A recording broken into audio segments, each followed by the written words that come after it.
During the 1960s and 1970s, there was a push on agriculture to produce more. The Vietnam War was going on, but American products were being sold around the world, and there was a push for production. The federal government said plant fence row to fence row. The 70s were great. That was a great decade. I mean, you could do everything wrong and still make money. Then here comes the 80s. People thought, because of the decade before, they took a chance and they started investing more in land. Well, the land prices went sky high. Well, then inflation kicked in. So they had all this money loaned out to all these farmers. It was just all you had to do is go in and ask. They'd get you signed papers. Then they realized things were getting tough, so all of a sudden the lending institutions wanted their money back.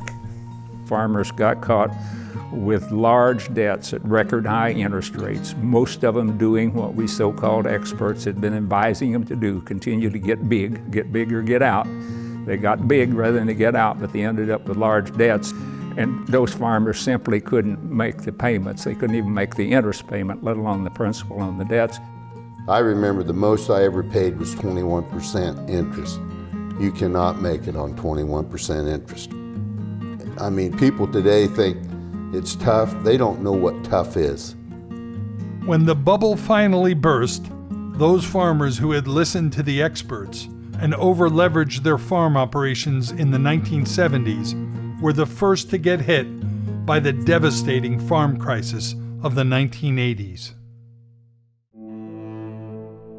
That's when I almost lost it. It was getting bad. We couldn't get a decent price for our livestock and grain that we sold, and it was really tough. I remember we had a bunch of hogs, and you used to getting, say $80 to $100 a head out of a fat hog, and they got down to where we was only getting $12, $15 a piece out of them. You had to cut expenses to the bone. The tough part is you don't want to cut nutrients because then you cut the coming year. When you sell a load of livestock and you can't even pay the interest, let alone the principal or your bills, it's tough. That forced a lot of small to medium-sized farmers out. They had a sheriff's sale. They would sell you out to get what they could back on their loan. Everybody struggled. A lot of farmers didn't make it. We had farm foreclosures and bankruptcies on the network news shows practically every night of the week somewhere. There's a lot of good farmers fell by the wayside at that time. A lot of them.